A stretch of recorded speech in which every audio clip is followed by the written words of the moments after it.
to 6 seconds. Carr going down again. And it's Quentin Williams this time for the Jets. Over the middle in the air, picked off.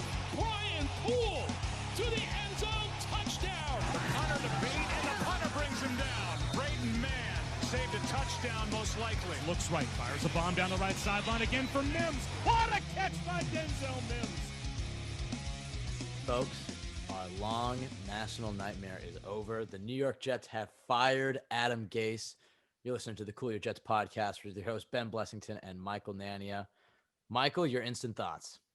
I'm feeling great right now. It feels like a dark cloud that's been hanging over this. All of us and this team is finally gone. And I can't believe it was only 2 years. It feels like it was a lot longer than that, but it was 2 years longer than it should have been. So I'm so happy right now. Yeah, go back to January of 2018, and I guess this is relevant because this is the exact same process the Jets will be going through the next few weeks. And just recall your feelings when Adam Gase was hired, and how does that compare to the way that the tenure eventually turned out? Because I think the big difference with Adam Gase sputtering in New York was there really wasn't much optimism. It felt like a lot of forced optimism, myself included. It felt the whole time we were trying to say, well, okay, but maybe he can be a good coach in these certain, circumstances. You even had to start a hashtag Gase positivity. But was his tenure as Jets head coach about as much of a train wreck as you thought it might be? Right, yeah. The Gase positivity is the first thing I remembered. He was my least favorite candidate. I posted an article of 8 of the top candidates, and I had him number 8 as my least favorite. So I'm not going to say I was ever a fan, but, being as optimistic as I like to be, as soon as they hired him, I dug up all the reasons to be positive about it, as many as I could find. Stuff about how he did decent work with quarterbacks, usually making them or having them play better under him than they did with other teams before and after him, stuff like that. And some of his other offensive success with the Dolphins, just really scraping the bottom of the barrel. And there was some stuff to like that could potentially make it work out from an offensive production standpoint. But the questions with leadership and just being able to manage a team and relate with players, those are all the big question marks that made him such a bad candidate. And we knew about them immediately. I mean, as soon as he was fired, Dolphins players were celebrating it. And then a few days later, he's the Jets head coach. And now here we are, and exactly what we kind of thought would play out in terms of him and his relationship with the locker room, leadership, things like that. All of those things have transpired. And the production hasn't been there to back it up either. It's not like he has this amazing resume outside of the stint he had with Peyton Manning in Denver. So I think it kind of played out in terms of the weaknesses as badly as we thought. The offensive production, I think, I didn't expect him to be good, but this bad is definitely a surprise because he, even in Miami, where all of his stops, Denver, Chicago, and then when he was an assistant in other places, never even close to this bad. And he had stuff to work with Darnold and, some other not too many young pieces offensively, let's be honest, but he had Sam Darnold, and Darnold showed potential in his rookie season, and Gase didn't deliver on it. So it was definitely worse than I expected from that perspective. But in terms of the leadership and just managing an entire team, I think that's the biggest thing. Wouldn't you say? Because that's exactly what we were concerned about, and it did not take long. You start that the season opener against Buffalo, blowing that game. Darnold goes down, you're 0-4, and things were already spiraling downhill immediately. Okay, well, let's be honest. There wasn't much of a grace period for Adam Gase. Right. Yeah, you're right. We went from laughing at Dolphins fans for firing their coach and having this, kind of circus-like atmosphere where all these players are celebrating their clown of a coach. And then a few days later, we're trying to rationalize hiring Adam Gase. And it was funny because I shouldn't even say funny. Going into 2018, it was kind of similar to now, a little bit, I should say a lot more optimism from, I guess, the national fans. And hiring Gase just took out all the air out of that balloon because we went from maybe they're going to hire Matt Rule or Cliff Kingsbury, and we have this young, he's going into his second year, but his young quarterback and Sam Darnold. We felt like we had some talented pieces. And as soon as they hired Gase and I read that, I was like, oh, like that. It just from the very start was like the clock was on how long are we going to have to wait until he's fired and we can have a new head coach. Even going into this year, it was like, we had that podcast where it was like, are Sam Darnold, Adam Gase tied at the hip? And the answer essentially was yes. I mean, it was pretty hard to have a scenario where Sam Darnold played well in spite of Gase, but Gase still got fired. And in the end, it was that they both played terribly. It's not all on Adam Gase. Sam Darnold did not live up to his expectations, and this should be his last game as quarterback of the Jets. But yeah, I mean, it was disappointing, but not surprising, I guess how I would describe it. But I would say, yeah, the most surprising part was that the offense was this bad. I mean, I expected him in his second go around of being a head coach that he was going to probably learn from some of his mistakes, but it seems like he only dug his heels further into the ground and didn't really start to change his philosophy as far as taking accountability and trying to use stuff outside of his general playbook, like motion and stuff. He didn't really start doing that until the second half of the season when his fate was already sealed. So, I'm never going to be happy for a guy losing his job, but as Adam Gase said so eloquently, I'm rich as fuck. So it's like, at the end of the day, he got to live his life dream. But I do think, though, it's kind of a blessing for the Jets and for us as fans that he was this bad offensively, because being the coach he is, with having all the questions in terms of leadership and all those things, there's a cap on his ceiling. He can't win a Super Bowl. He just can't. So even if he were okay offensively and, sort of developed Darnold, led the Jets to a decent offense, then, the Jets would be good enough to keep him around, but he'd just be continuing to stick around for a few more years, hold them back from a Super Bowl, and they'd just be stuck in the mud. So I think it's a good thing for the long-term future of the franchise that he was this bad and made it easy for them to move on from him after only 2 years, because how often have the Jets even been able to move on from a coach after only 2 years? When you look at their history, the last time that's happened was Al Groh, who's only there for 1 year, then Kotite before that. So It's been a long time since the coach has been that bad to where they could allow them to move on quickly. So it's good, I think, that, because Gase is not a Super Bowl coach. He's not he can't lead the entire team. So the fact that his offense struggled this much made it easy for them to move on. Yeah, you're completely right. And it's kind of the same thing with Darnold, in the sense that you don't want to be stuck with kind of a middling quarterback or even head coach in that case, where I think Bill O'Brien is a good example of it with the Texans, and maybe a guy like Mitch Trubisky or maybe Jameis Winston, because Trubisky's having a better second half of the season. But look at those two guys where it's like they have a guy like Jameis has those flashes, and it's the same flashes we've been talking about with Darnold for the first 2 years of his career. But he never fully put it together, and the Bucs kept investing more in him, and it ended up costing him. And the same thing happens with Bill O'Brien in Houston, where it's like they're winning playoff games, but if you take a deeper look, it's like how much of that is Deshaun Watson and how much is that is Bill O'Brien. Instead, they gave Bill O'Brien more power, and he ended up trading their second best player, I guess I should say, and just DeAndre Hopkins. And in today's NFL, where things turn around so quickly, it's better to just bottom out like the Jets have done. It's better to just, things aren't working, they're going miserably, they're picking to clear the head coach, clear the QB, and in 2 years the Jets could be a playoff team. The expectation should be that the Jets should be in the playoffs in 2023, or I guess 2022, because we're going into the 21 season. You get a 1 year grace period in my mind as a first year coach and quarterback, and then next year you better see some definite improvement. Like, sure, you could maybe miss it if you win 9 games, but there better be some definite improvement. And I think that was a big thing with Gase's Jets is we never saw that image he had for the team. They never really got better. Sure, I mean, I think the one thing you could say to him, if you want to say something positive about Adam Gase, is I will give him credit, because I think this was a big question when he was hired, especially as you saw this player celebrating his demise in Miami, was that he was going to lose the locker room, that players don't like him, that nobody respects him or whatever. And you have to give him credit, because in back-to-back seasons when the sky was falling, nobody on that team quit. I mean, this season in particular, it looks like they were going to go winless. It really felt like they were going to go winless the entire season, but they kept playing hard. And the same goes for last season when they started 1-7 out of the gate, but they finished and they did play hard for them and finished 7-9. Like, yes, you can look deeper and say, like, in the first season, that was a lot of Greg Williams' defense.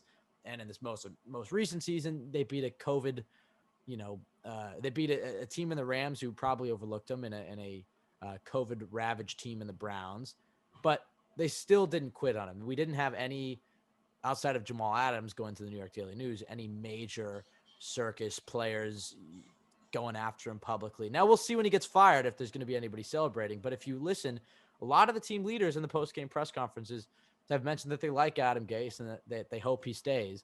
Obviously, he's out of here.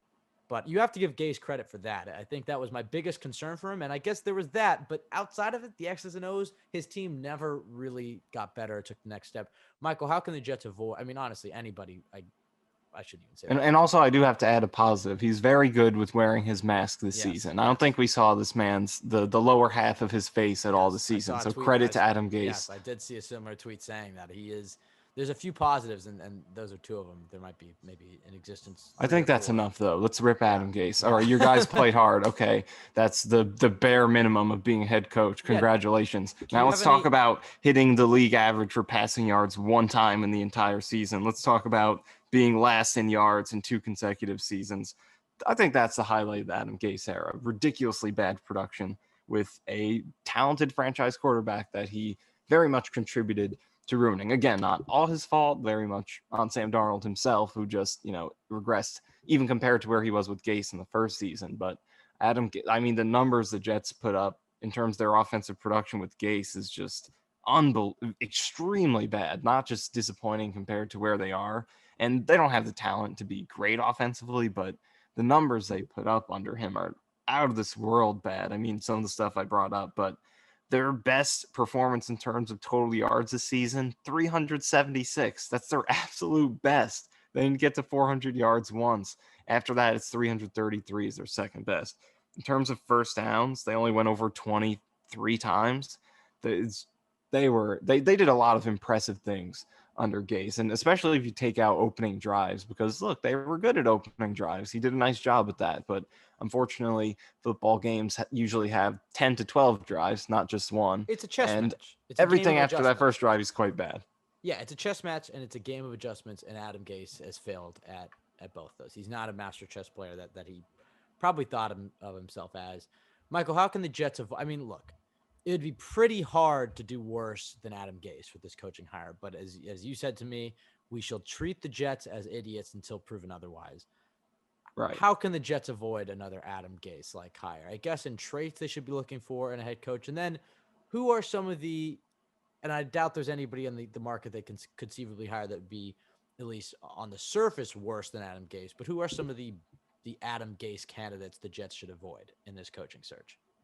So I think instead of just looking at candidates, I think I'll take the top 3 things that we learned from Adam Gase that you should avoid in a head coach. I'll give my top 3 and then you give yours. So I'll start.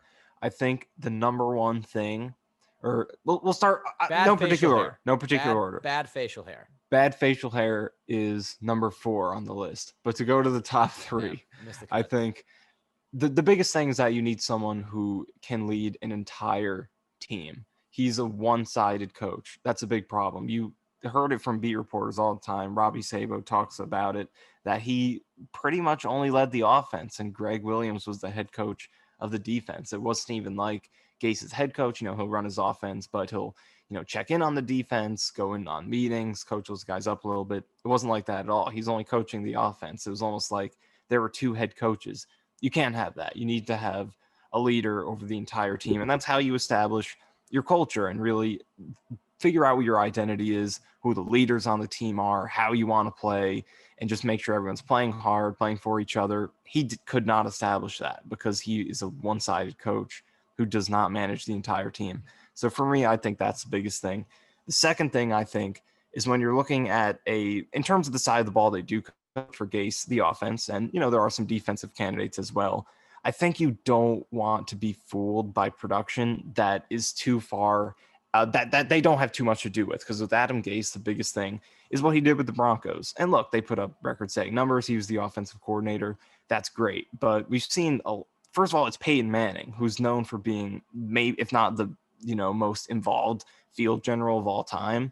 He right there with Tom Brady. So, and we've seen reports of how Gase. There was one I saw a few weeks ago. About how Gase wouldn't even, Peyton Manning was pretty much running that offense. He would call plays himself at the line, and Gase would pretty much just okay them. So things like that, you really got to be careful of. If you're going to go off of a coach's production, how their team produces, you want to make sure that they have a lot to do with it, and they're not just benefiting from the talent on their team? Did they do things schematically to get the best out of their players? Did they take a team and make them produce more than they should have based on their talent? Things like that. And I don't think Gase really did that. The Dolphins were not good offensively under him.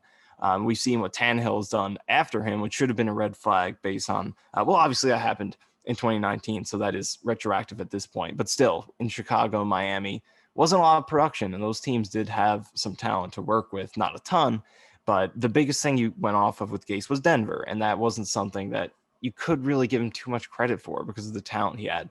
So leading the entire team, being careful with evaluating talent, and I think you have to be careful with coaches who are also have to be careful with coaches who are coming off of a tenure in which they struggled. Adam Gase just had 2 bad seasons in Miami, and then a week later, with no time to reflect on that, he's the head coach of the Jets. I think for me, that's something that I definitely have questions about, going with coaches that were just fired, because I think they need some I don't time think there's any Yeah, and there really isn't anyone in this field this year Peterson, that this applies to.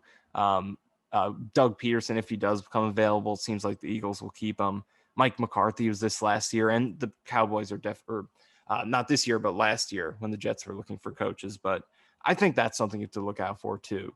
I think that coaches who get fired need some time to reflect, kind of learn from their mistakes, let those things sink in so they can change and develop. And Gase definitely was not able to do that. So for me, I think those are the 3 biggest things. What do you think? right. I absolutely agree. I would say the 3 for me, one of them is pretty much the same, but 2 are a little bit different. But the one that I think we share in common is that CEO type of mentality in a head coach. And that doesn't mean that they can't be, if they hire a defensive guy, that they can't have a heavy influence on their defense. Like you see Brian Flores is the head coach of the Miami Dolphins. He is the head coach, but he obviously tinkers with his defense.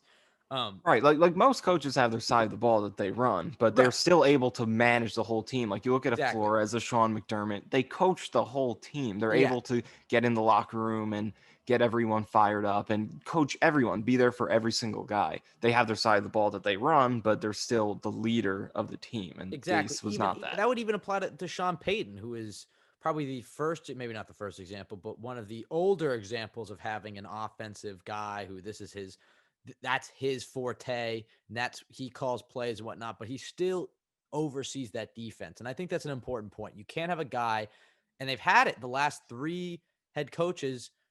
Arguably, you could keep going back further until Parcells. I guess Herm Edwards was a team CEO type of coach, but with Rex Ryan, with Todd Bowles, with Adam Gase, you need a guy who's going to be involved in all 3 phases. And I think that's a really important thing for the Jets.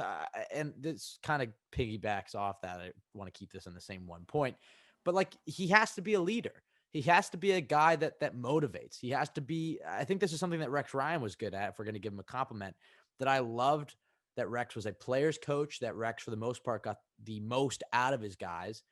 There are some issues with accountability with Rex and Bowles, but I want a guy who inspires. And I feel like the Jets really missed the mark with Adam Gase there. I think that was the number one thing. It's like, really?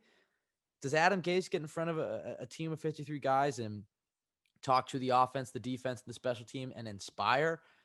From what we saw and from what we know, he was a very one-sided coach who kind of liked to meddle in the background, and maybe he'd make some smart ass remarks and curse a few times, but he wasn't that player's coach that I felt like. Right. And I think a big disclaimer here is that you don't necessarily need the biggest rah guy in the world. You don't need Rex Ryan or Jim Harbaugh. There are different ways to lead and motivate. You don't necessarily have to be yelling and screaming like, look at Bill Belichick. I don't think he's standing on top of any tables. So you don't have to be that vocal, but you have to be able to lead in some way. And that's why I think guys like Arthur Smith is a guy who we love, but the biggest question mark with him is, can he lead a whole team? Can he be a head coach? And that's a legitimate question. We don't know that without being in the room with him.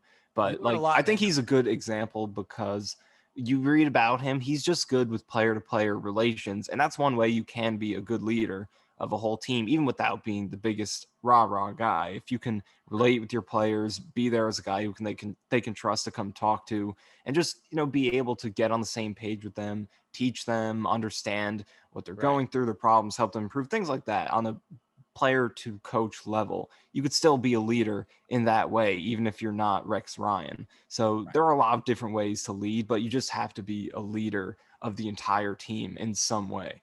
Exactly. And the next 2 points, which are a little easier to talk about, because I think the first one's a bit of an abstract, because you're right. I mean, you don't have to be the loudest guy in the room to inspire. And I think that's what I'm trying to say. The Jets need to find that guy with that factor that players want to follow him. And I don't feel like they've had that with Adam Gase. I don't feel like they had that with Todd Bowles. I think Rex Ryan had that a little bit, but he had some other issues, including these next two. And the first one is the ability to build a staff. And I'm not just talking about bringing in their buddies. I think that's my most annoying thing about Adam Gase is that he never hired an offensive coordinator that I really felt was challenging him in any way. He never brought in a QB coach he never brought in a QB coach. What am I saying? It was just him and Dow with Sam Darnold. He wanted to limit the voices, but I feel like if he had hired a QB coach whose number one job was just Sam Darnold's mechanics, and they butted out of that a little bit, aside from the pointer there, here and there. I mean, for God's sakes, he's the head coach. He should delegate some responsibilities, and one of those can be, hey, your number one job, fix Sam Darnold's mechanics. Hell, when he got hired, Sam Darnold's mechanics wasn't his biggest issue. Just keep him sharp. Whatever Jeremy Bates was doing was working for Darnold in his rookie season.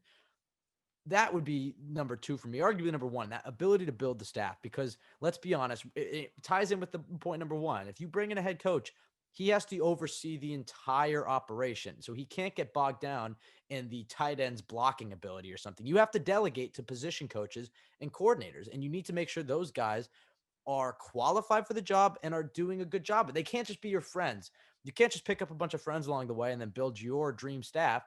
You need to get guys who are qualified and are good position coaches and cut the ones that don't work. The fact that there was not a single position coach change or coordinator change between 2019 and 2020 was mind-boggling, because that 7-9 record was a mirage. The Jets, if these Jets could have gone 7-9 last year in my mind, if the ball broke the exact same way that it did for them last year. I think they got a lot of lucky wins last year. They might have been better with Jamal. So maybe 5-11, 6-10, but that was not a 7-9 team last year. And hell, 7-9 is still a losing season. That's still a bad season.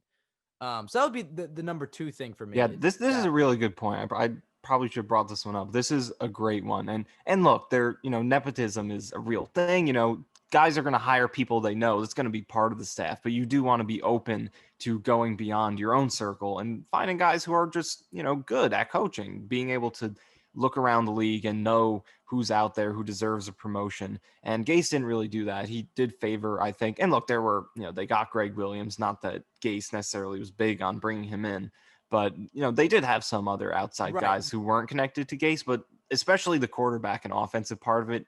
Dowell Loggins is not good, and he was running this offense just because he was Gase's friend, and they had no quarterback coach, like you mentioned, which was huge for a guy like Sam Darnold. And look, I know Gase was brought here to fix Darnold, but he's not a quarterback coach. He's an offensive coordinator. He's there to run the scheme. He's not necessarily, and we don't know for sure. We don't know Adam Gase personally or watch practice, but I think it's safe to say he's not a quarterback developing kind of guy, a quarterback guru. Well, they didn't even hire. He might be the Patriots QB coach next year, and it's not even true. And you look at like Shanahan in San Francisco. He has like a passing game coordinator and a run game coordinator. I think LA does the same thing with the Rams. He could have done something like that, where he just needs to delegate some certain responsibilities. But it's a good point you made, because they did that a little bit with the defense.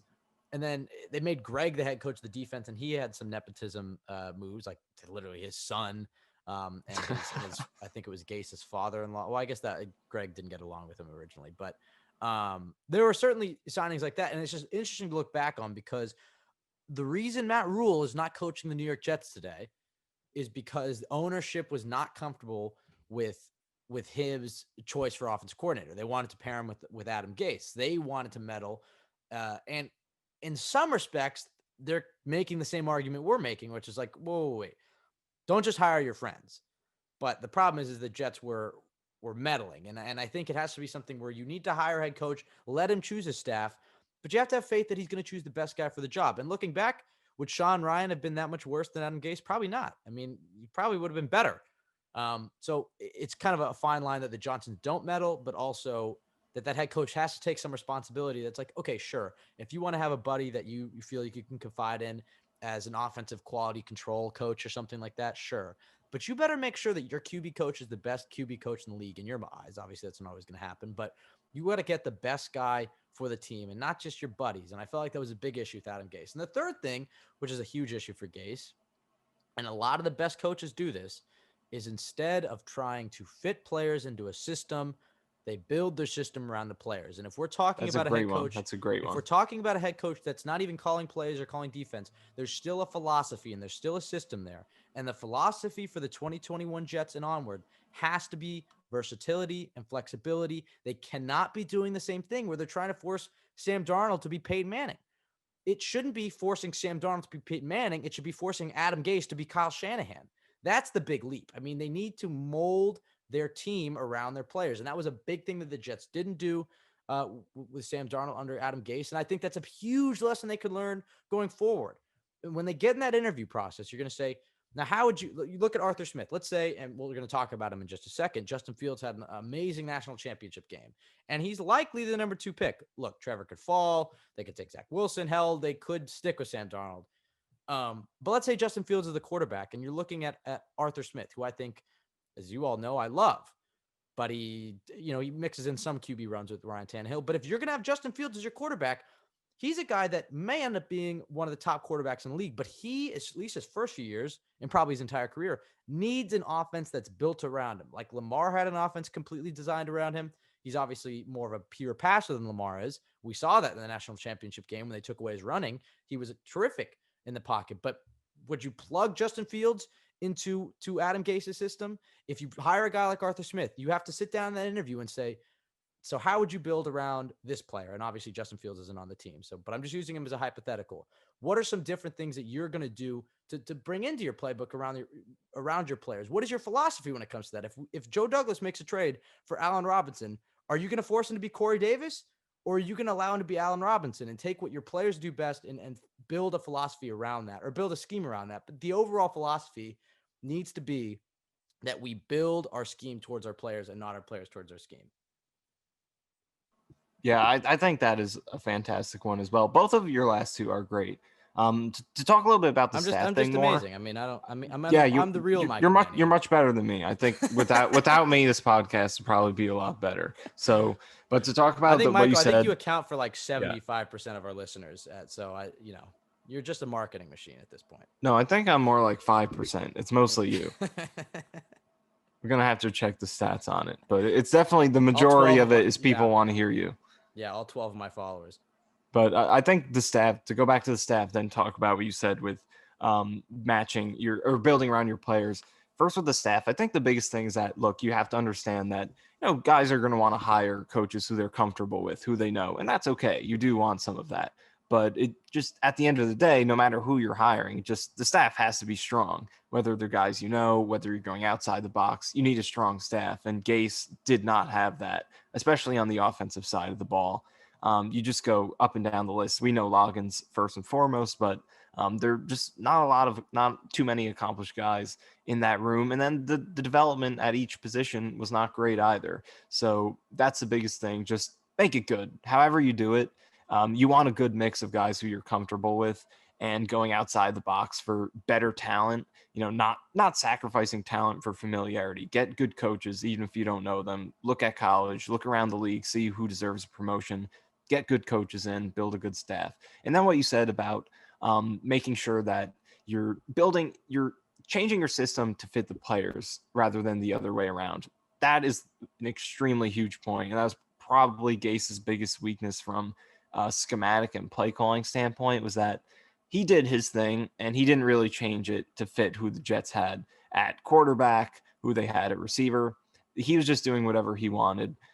He's doing things his way instead of building around the players, specifically the quarterback, like you said. And that's something that just can't happen. So you need a coach who's adaptable, and coaches have their philosophies. Arthur Smith is a run-first coach. Cliff Kingsbury last year went into Arizona with the mindset he was going to build that air raid offense. So guys have their philosophies, but you have to have a degree you have to be malleable. You have to be able to change and build around your players and be able to take your core philosophy and adapt it in a way to where you're still doing your thing, what you specialize in, what you believe in, but you're doing it in a way where the players you have can fit. And Joe Douglas is going to do the best he can to buy the right groceries for the cooks that he brings in on offense and defense. And, that's huge. You have to get talent that fits the coaches that you bring in, that fits their schemes. But at the same time, you're not always going to be able to build the perfect team for your coach on both sides of the ball. So you have to be able to adapt and just conform to the players that you have. Sam Darnold was, Gase hoped he could build him into an excellent field reader, but he wasn't that.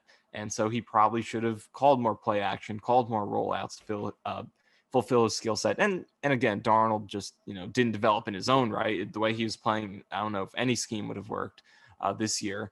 But still, Gase didn't do a good job of giving him the best opportunity. And then, in terms of the receivers you have, if you don't have guys who can make plays after the catch, then don't run too many screens like he did with Brashad Perriman and Braxton Berrios at times, although Berrios did do good a few times, but you just got to conform to the players you have to an extent. You have your philosophy and your scheme, and that is great. You need that. You need your identity. So the general manager and the front office know what kind of team they're building. So you need to have your core identity, but at the same time, you need to know who's on your team, and you need to be able to mold your team to your players. So that's a huge one for me, I think. But to talk more about Gase, I think. What do you think? What do you think is? Or go ahead, and then I'll ask my question. Well, I was just going to say that it's especially important with the QB position. Obviously, the Jets have 3 quarterbacks they're staring at, and hell, even Darnold. So 4 quarterbacks that are very specific in their skill set, and they're going to need an offense that's built around them. And that, we've talked about should fall more on the offense coordinator unless the head coach, but that philosophy still needs to exist. And it also applies to the defense. You can't just have a guy that's going to come in here and say, and look, the Jets are so malleable, I guess, on the defensive side because they're going to have to make a lot of different changes. But if you're going to have a guy who comes in here and says, I run a strict 4-3, and the Jets don't have that type of personnel, you need to have the ability to adapt. And that was one of the things I liked about Greg Williams. But the biggest point there is it's not just from coaches to players, but it's management to coaches. And I think that was a positive from the Gase tenure, is that I think it was the first time that the Jets had a coach and GM that were really working in sync together. Obviously, the results weren't great, but I liked that Joe Douglas, especially in the draft, his strategy was to what type of system does Adam Gase run and what type of players does he want for that system? And then Joe Douglas goes and picks the best guys that he could find for that. Now, it's not always the case. We just talked about you want to build a system around players, but I like that there's that communication between the head coach and the GM in the sense that get the type of players this head coach wants, but then those coaches have to be malleable, like you said, and build it around the players, build their system around the players. Yeah, and I think a good point to add in another thing that's important in terms of the head coach hire is that the inverse of what you said, the relationship between Gase and Joe Douglas was a big problem in 2019, his first season.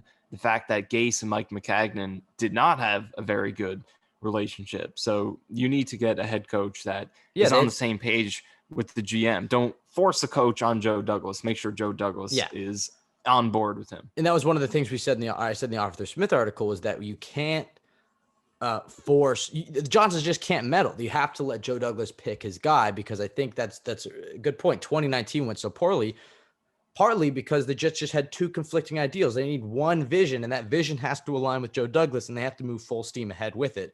I like what Joe Douglas has done. I think there's certainly room for improvement. We'll learn a lot about him this offseason. I think we'll learn more about him this offseason than any other offseason, because he's going to have a coaching hire, a QB, and a ton of assets to use. And I think he needs to be more aggressive in free agency and trades. Look, you can blame it last year on the fact that he understood what the team was. He understood that they weren't making a playoff run, and there was the cap concerns with COVID and whatnot. But you're going to have a young quarterback, most likely on a rookie contract. They need to be aggressive. It's a 2-year league in my eyes. I think you can turn around from being worst to first, maybe not first, but worst to playoffs within 2 years. And I think Joe Douglas can do that, but it's a very crucial offseason to get right. They need to get the head coaching right. They need to get the QB right, and they need to build around him. They just need to be aggressive. And I think his draft class, sure, there's some questionable picks, but you have to wait until you can fully grade them. Guys like Zuniga, Nathan Shepard was very quiet his rookie year, and then his second year he improved to a solid rotational player. Obviously not a world beater, but a guy that belongs on the roster. Zuniga right now, completely quiet, 3rd-round pick, but he might develop into a guy like that, a rotational player, even more. And the same goes with Ashton Davis and a lot of these other guys that we haven't really seen too much of. Obviously, Becton, albeit some of the injury concerns are there, but he's been a great pick. Mims, there's also some durability, questions there. And we haven't necessarily seen the weekly consistency, but a lot of flashes and a lot to like there. And Bryce Hall, obviously, he's closed the season very strong. So there's definite good in Joe Douglas's draft class. I'm very happy to have, and I feel like he has a vision. I'm very confident in the Jets management moving forward. But the Johnsons cannot meddle in his vision. Joe Douglas has some things he needs to work on, but they just need to trust him with his head coaching hire, because even if there are some doubts about Douglas in the Jets' eyes, which I don't think there really should be that many, they just need to trust him, because we've seen the alternative approach. You can't take any half measures. They have to fully trust Joe Douglas and give him that vision, even if it's hiring a guy like Don Martindale, who might not be the most flashy of head coaching hires. You need to get you need to get Joe Douglas's guys, is essentially what I'm saying. Right, and it's just huge to have that relationship. And a big reason Adam Gase didn't work out is because the way you started it out in that first season, forcing him with Mike McCagnon, and that clearly was not a relationship that worked out, and it kind of blew up the second season as well, starting out, or the first season with, having McCagnon there early and then firing him in the middle of the offseason. But I think now that this tenure is over, I think now we have to reflect and look back and enjoy the positives of Adam Gase's tenure here, because look, he wasn't good at coaching football, but he definitely delivered some laughs, I think. So what are your top 3 Adam Gase moments during his 2 years with the Jets? You can start. You can start. Okay, you can start. You're going to spring me on this. Well, I have 2 of them off the bat. I have to think. Spring this on me. Yeah, right? Okay. 2 of them I have off the bat. The third, I'm going to have to think a little bit. Obviously, the press conference. I mean, I knew right then, and we knew when he got hired, but I knew right then and there, I was like, oh boy, this is about to be a shit show. I don't think there'll ever be a press conference that will top that. How weird that was. I don't know if he was on drugs, if he was just nervous. He never was like that in any other post-game press conference or any other press conference. So I don't know if that was he's just unnatural and uncomfortable in front of that many cameras and those lights, or if there was something else going on there. I would say that's number 1. Number 2 would be the smelling. I mean, to talk about that quick, I think a lot of people brought up that he wasn't wearing a hat, and he usually wears a hat in most interviews. He was just uncomfortable with his bald head, and that was, you can make that point, but still, even if you look at other interviews where he does have a hat, you can see his eyes, and he's never been that crazy. I really don't know what was going on. One day there will be a documentary about this, and we'll find out, I think. I would say number 2 would be the smelling salts before the preseason game. I would say that was definitely memorable. I would say. I mean, I think that was probably Gase's peak, his ceiling as far as Jets Twitter being fully behind him, was when we saw him with those smelling salts. I mean, that was pretty legendary. And then after that, I have to think. Those are pretty iconic. You do have to think. Your 3. Let me hear your 3. All right, a couple come to mind first. I think one that comes to mind is the Miami game last year or this year. I forget which one it was. It might actually be both of them, but there was a shot of Adam Gase just in complete solitude on the bench. No one within 50 feet of him, just all alone on the bench. A picture of him, and you got the screenshot of the Jets losing by 20 at the bottom. So that was great. Also, last year, the story about him skipping Thanksgiving to prepare for the Bengals game, and then the Jets score no touchdowns against the winless Bengals. Those are pretty great. I'll think of a third one, but you've had some time, so throw it out there. I mean, I think those were pretty amazing. I would say the I'm rich as fuck story was pretty great. I would say when he had to announce that Sam Darnold had mono, that was pretty interesting. I would just say as a third Gase positivity memorable moment, I would say it was his daily spars with Rich Cimini. I felt were always entertaining. Yes. I always ended up kind of liking him a little bit more after I'd watch his press conferences, even though I got the sense that he was maybe a little bit arrogant. I always ended up liking the fact that he was okay with ribbing Rich Cimini for needling him for quotes and stories. So I would say there's not a really specific mind. I was trying to think of a specific moment between them. Well, they had that moment over training camp. What was that? They had one that was pretty big. I'm trying to remember what it was though. I remember reading about it because I didn't watch it. Do you remember what I'm talking about? Where him and Rich Cimini went back and forth. There was one during the season when they were talking about the play calling. He's like, "This isn't hard. This isn't hard." Oh, that's it. Yeah, okay. It was that. It was that. He also did the one with Manish Mehta. I think it was last year where Manish asks him, "Do you?" And it was after he lost the Dolphins. It's the same game. He's like, "Do you think this validates the Dolphins' decision to fire you?" And he was like, "That's a stupid question." Next, and then I missed the Manish and Rich Cimini spars with Adam Gase. I would say those. The third one was a bit of a cop out, but in general, I think that paints my favorite picture of Adam Gase. What about you? I mean, I think we summed it up pretty good, but I think it was also funny to watch sometimes some of his film breakdowns with the Jets website that he would do. Because The Adam Gase show. Yeah, the Adam Gase show. Those were funny to watch There were a sometimes. few Because I don't times- know, he comes off as like, he knows his stuff. He's there for a reason, but it's just funny to watch those. And he's just so positive about the team. I love when they probably lost by like 30 in the game. But he's like, this is just a fantastic. Yeah, player but right I love how they were still. I gotta give him credit. They were doing it when he was like 0-10, and I'm just like, Yeah. I don't think I could ever sit down and break down that pile of shit. I mean, we didn't have a single film episode of this podcast the entire season. Oh, you know what one comes to mind? I forget which game this happened in. I think it might happen twice, where he was so used to being a coach and lifting up his headset and spitting on the ground, but this year he had the mask on. So there's a few times this year where he lift his headset up and turn and spit. And I don't know if he does spit inside of his mouth and then he just has spit all over his mouth, or if he catches himself and like kind of sucks it back in. But there's 2 times where you literally see him, that exact muscle memory. He lifts up the headset and goes to spit, and then he pops back up. So I think that this is how we're watching these games, rewatching them too many times. Now, I asked you earlier, and you refused to answer, but I'm going to push you since you forced this on me. Okay. Who would be the Adam Gase hire of this coaching cycle? I think, listen, I'm not saying he's Adam Gase, but Arthur Smith, just the questions in terms of listen, let me explain. Let me explain. I'm an Arthur Smith fan. Traitor.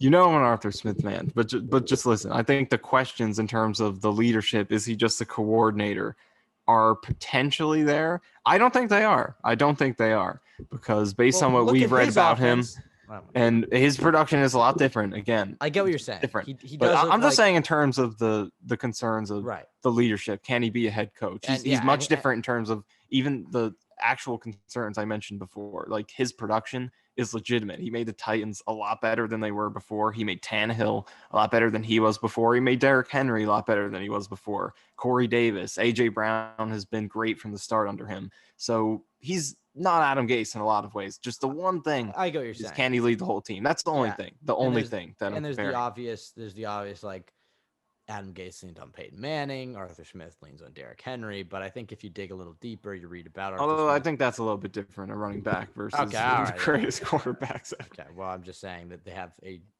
generational player to lean on. I get Who what didn't do much of anything before Arthur. You made Smith the article, was the head not coach. me. You made the point, not me. What are you talking about? You're coming after my article of my guy. I get what you're saying. And if I'm being completely honest, I'm saying Derrick Henry didn't do anything before Arthur Smith was the head coach. That's what I'm saying. I'll admit I might have some candidates at this point that I would maybe prefer over Arthur Smith, but I'm not going to admit that publicly. I think Joe Brady might be a Gase kind of one. In terms of you're not getting the the biggest thing I think with Adam Gase is a guy who's a coordinator, not a head coach. Okay. That's what I think when I think too Adam analytically. You're thinking too I'm saying, who is the guy that we can hire that Jets Twitter will have an absolute meltdown? Oh, okay. All the optimism will be shut out. Okay, I misunderstood your question. I was comparing like resumes. I was comparing resumes. I said who would be the okay. You know what, Michael? We're through. No, I'm just kidding. All right, that'll do it for this episode. Yeah. And the entire podcast. Manscaped. Yeah. No. Okay.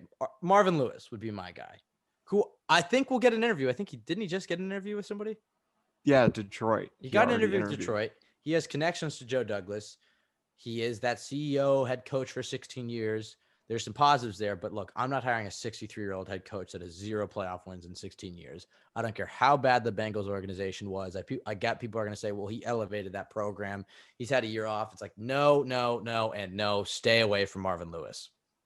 Yeah, I agree. I think him and probably Jim Caldwell you can throw in there, just in the sense that, look, I will definitely find ways to be positive about them if they hire them. They have good resumes as head coaches, but it's just the sense that the Jets have a chance here to be forward thinking, hire someone who's younger, more in tune with the league, has had success in recent years. Those two guys had their success long ago. They're a lot further up there in age than a lot of these candidates. So it's just not as exciting as some of the hires they could make. So I think those two.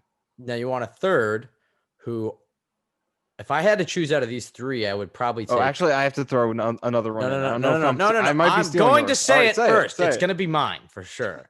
Brian Schottenheimer, I think, would be the worst candidate out of those three. That's who I was going to cut in. That's okay. Because I think one, he fits a lot better than Arthur Smith, your whole Adam Gase play caller who leaned on Russell freaking Wilson, who, well, by the way, a lot of Seahawks fans don't love Brian Schottenheimer. There was the whole let Russ cook, and now Brian Schottenheimer's opened up the playbook. I think he was Tom Pelissero linked him to the Jets because he's been in New York. The Johnsons like him, but I would not be a fan of that hire. And like Gase, I could totally talk myself into some Schottenheimer positivity. If he was the hire, I could see him getting an interview, but especially there's the relations between the Seahawks and Jets organization, but Jesus. Yeah, that's the one. If that happens, Jets fans are going to explode. Well, I mean, he cost the Jets the AFC Championship in Pittsburgh. He ran it right up the middle 4 times in a row on the 1-yard line. I mean, and his tenure in New York as Jets OC has been better than anybody else in recent memory. Jeremy Bates looks a lot better in retrospect for those last 4 games, but John Morton deserves some credit. No, John Morton. I forgot about John Morton, but Brian Schottenheimer, what he did with Mark Sanchez is impressive. But then you realize the offensive line that he had, the run game, and that offense was never amazing. They just had a good run game. But yeah, stay away from Brian Schottenheimer. Stay away from Marvin Lewis and Jim Caldwell. Out of all those, I think I would take Marvin Lewis. But those are the 3 candidates to avoid. If they hire pretty much anybody outside of that, I think I'd be happy. And Michael and I are going to be doing, starting tomorrow, this is coming out on Monday. So starting Tuesday, what is it? Tuesday the 4th, I think. And 5th. Get your dates right. Tuesday the 5th. Wow. Okay. Tuesday the 5th, we will be having a different candidate profile every single day for about as long as we want. I mean, we have a lot lined up already of the guys that we know or think will be hot candidates. You know, in the 21st century now, teams announce who they've interviewed. So if anybody out of left field gets announced, we'll scramble and get somebody together for him. So for the next 10 or so days, there will be a CYJ pod every single day. I think Arthur Smith is going to be the first one tomorrow. Things could change, but then we have one planned for Joe Brady, Matt Eberflus, Robert Saleh, Brian Dable, Bieniemy, Martindale Roman, Fitzgerald Campbell. I mean, we're aligning everything up so that everybody, and we're going to bring on somebody from who either follows a team or covers the team to talk about this person, and we can ask them questions, get into a little bit of a deep dive so everybody can understand the Jets head coaching candidate landscape a little bit better. And also just to shake it up. Michael and I have a lot of plans for 2021. We think this is a big offseason for the team and a big offseason for us. So we're excited to not have to talk about quarterbacks every single day, although there will most certainly be somebody from Ohio State coming in and representing Justin Fields, or somebody from BYU and talking about Zach Wilson. There's going to be film. We have a lot of stuff planned. Speaking of Justin Fields, though, Michael, before we get out of here, what were your thoughts on that semifinal game, I guess I should say, that college football playoff game, defeating Trevor Lawrence, 6 touchdowns, gritty performance, coming back from that rib injury? I literally said, I was like, as soon as he got hit, I was like, this is going to be like Emmitt Smith's.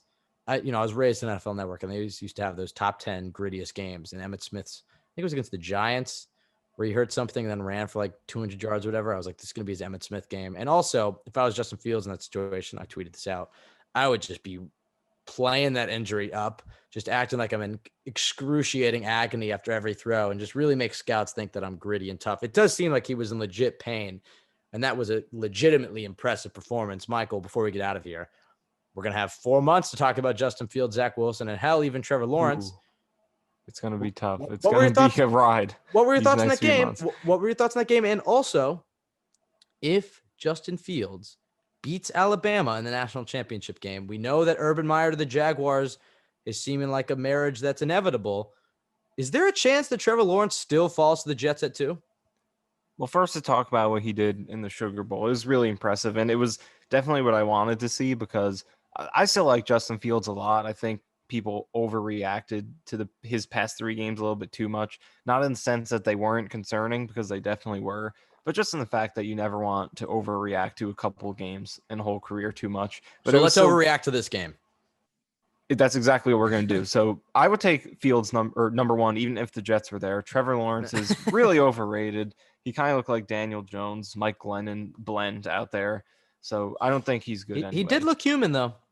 Trevor did look exceedingly human. And he was out without Tony Elliott, who is Martindale's top OC candidate. So maybe who's Tony the real Elliott. mastermind. Sort of how, exactly. Like when SpongeBob was in driving school and Patrick had the walkie-talkie in his brain giving him all the answers. That's Tony Elliott and Trevor Lawrence. And we're getting the Patrick in this scenario and Tony Elliott with Wink Martindale. I'm warming up to Martindale. I'll be honest. But continue with Justin Fields. But realistic. So it was definitely good to see because, he showed some legitimate issues the past few games. With the interceptions he threw were not fluky. They were very bad in those over that 3-game stretch. So he needed a big performance. And he could not have done any better than this because not just the production, but it was legitimate production, great deep balls. They were on point. He was moving around, making throws outside the pocket. And the cherry on top, the injury, which you mentioned, he was limping around in the first half. I thought they should have taken him out. I'm surprised he stayed in.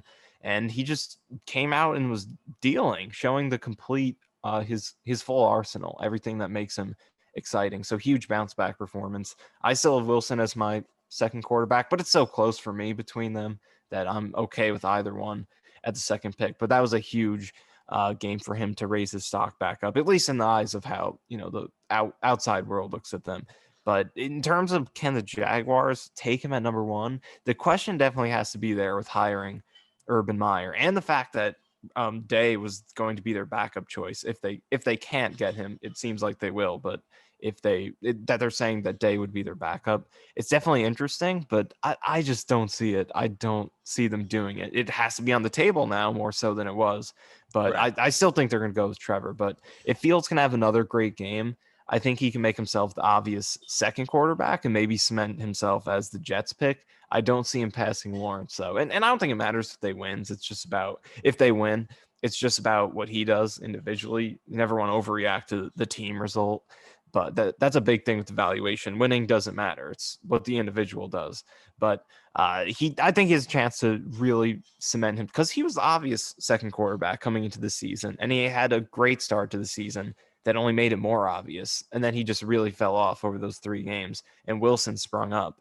But if he can have one more great game, I think he could really kind of make a case to be almost the obvious second quarterback like he was at the beginning of the season. I would say he's definitely – I shouldn't say definitely. He's my number 2 quarterback for now. And in all honesty, I haven't really watched too much of him. I mean, I've watched different game cut-ups. Obviously, I watched a few of Justin Fields' games. I've watched both his bowl game and Zach Wilson's bowl game.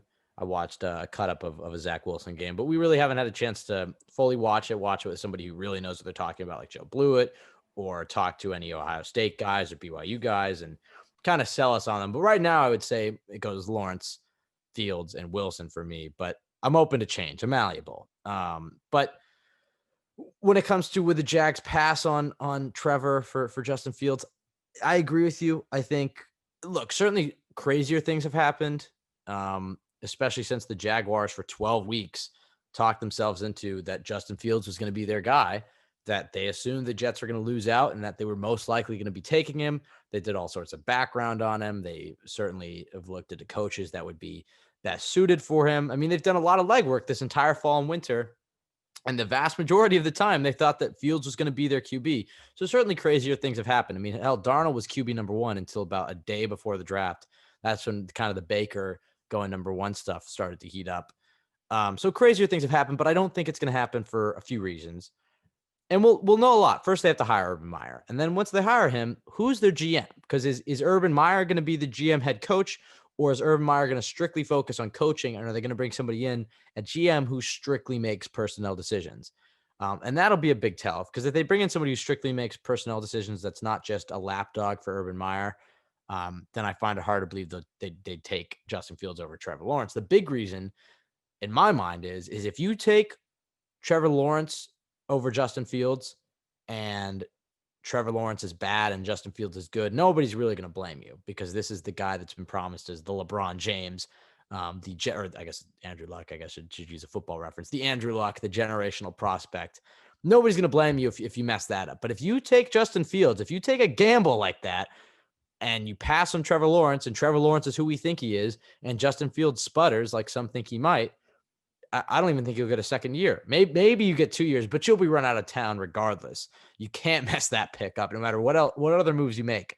So I think most GMs that come in would just take Trevor Lawrence. But when you talk about Justin Fields, I mean, he answered a lot of questions on Sunday, because there's not many times that a guy comes into the NFL with that type of arm power. I mean, already he would be one of the better deep ball throwers in the NFL. I think he'd be a top 5 deep thrower in the NFL right now.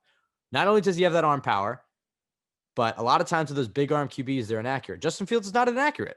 There are some different ball placement things he could maybe work on, but he's an accurate guy. He has the arm strength, the accuracy, and he's mobile. He's dynamic as a runner. So he has a lot of physical traits that you'd like. He obviously has the size. He has a quick release. I love the velocity he puts on the ball. There's a lot of things to like with him. Now, the issues have always been, there's a few of them. One, well, he's playing with a bunch of NFL talent. I mean, there's a few NFLers on his offensive line. There's a few NFLers on receivers, and his defense is going to have a lot of NFL talent as well. So how much is he just being propped up by a great team? There's not really been a good Ohio State quarterback. So there's some questions there, but I will say in this game against Clemson, he's playing against a lot of NFL players, a defense that was near the top of NCAA in sacks, was no slouch of a defense, and he shred them. Then the other issue is that he has a clean pocket every play. I mean, I think it was his average time or his quickest time to throw when blitzed was about a half second slower than the concerning stat was that his average time to get the ball out when he's blitzed is longer than when he's not blitzed, and it was also longer than every quarterback in the NFL this season. So that's a really concerning one. Thank you for helping me out there. I was going to sputter through that one. So obviously there's some concerns there, but I will say when Clemson blitzed him, he was decisive. He figured out what to do with the ball. He only really had one mistake, and it was an interception that was tipped at the line of scrimmage. And the last one would be his ability to go through progressions. We've already have a quarterback who struggles reading the field, and I don't know if that's necessarily Fields' problem.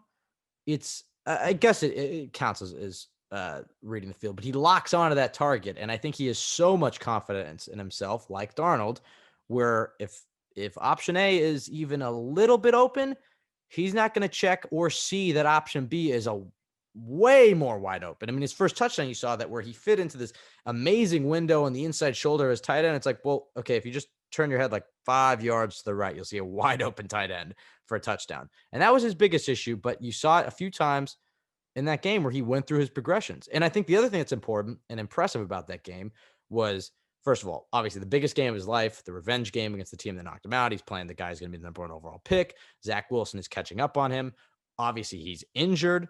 And you took away his legs, which throughout Justin Fields' career has been his I don't even say his backup plan, his old reliable, his safety valve. One of his best weapons are his legs.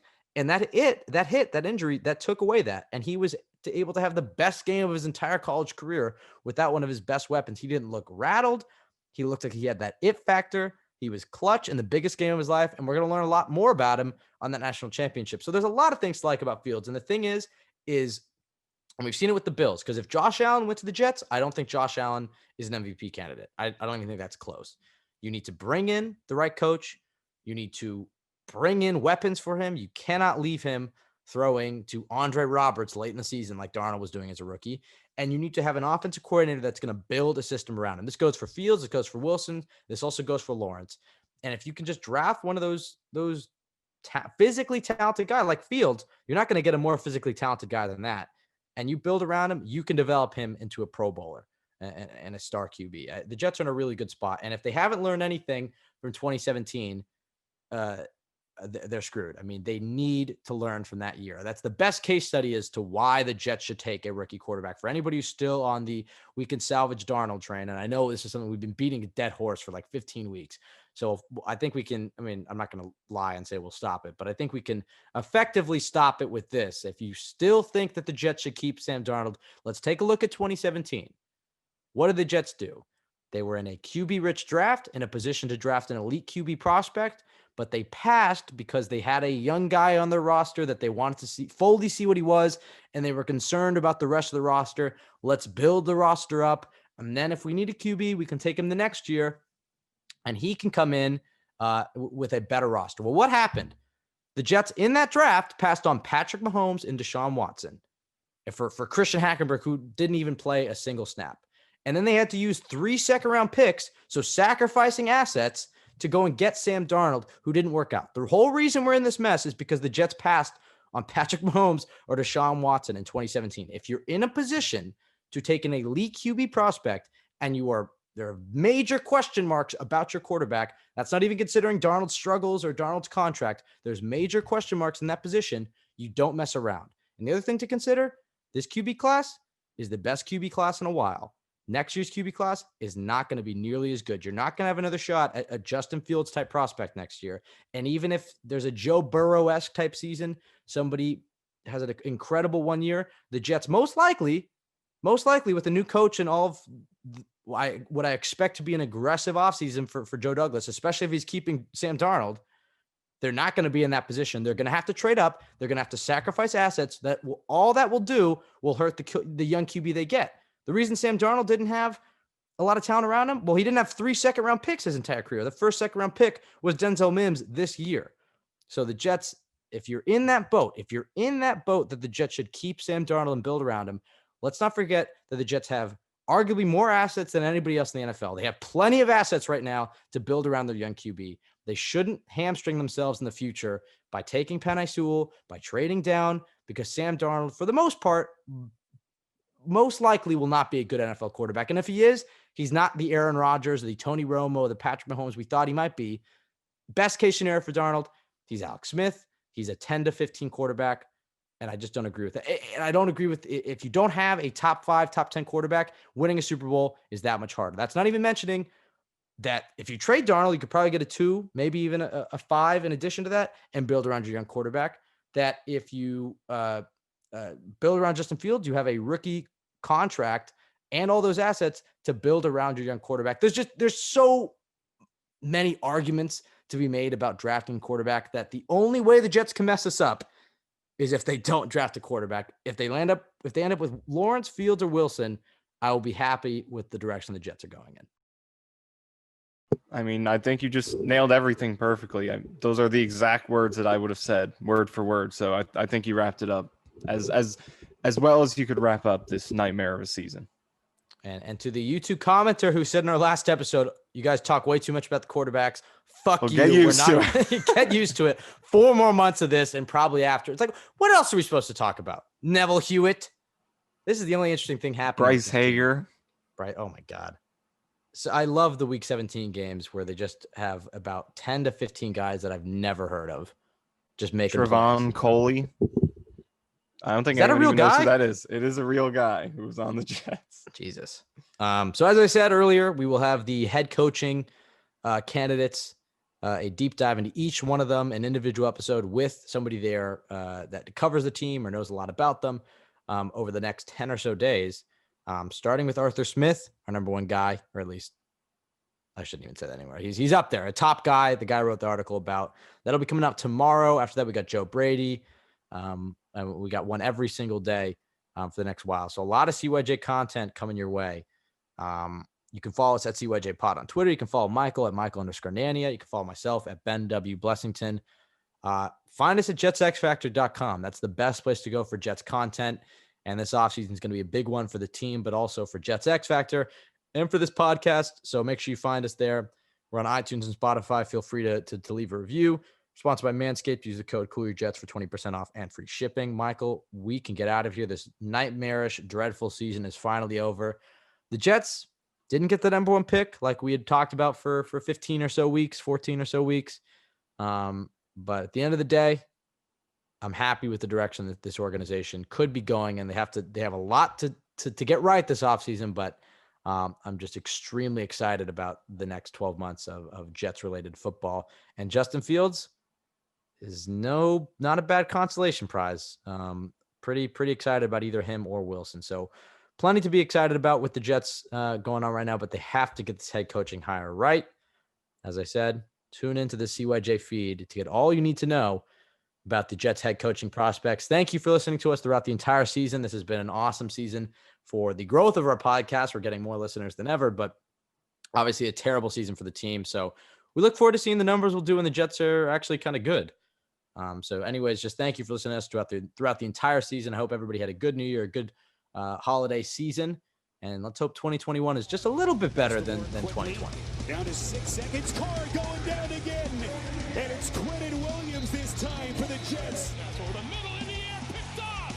Brian Poole to the end zone, touchdown. The punter to beat, and the punter brings him down. Braden Mann saved a touchdown, most likely. Looks right, fires a bomb down the right sideline again for Mims. What a catch by Denzel Mims.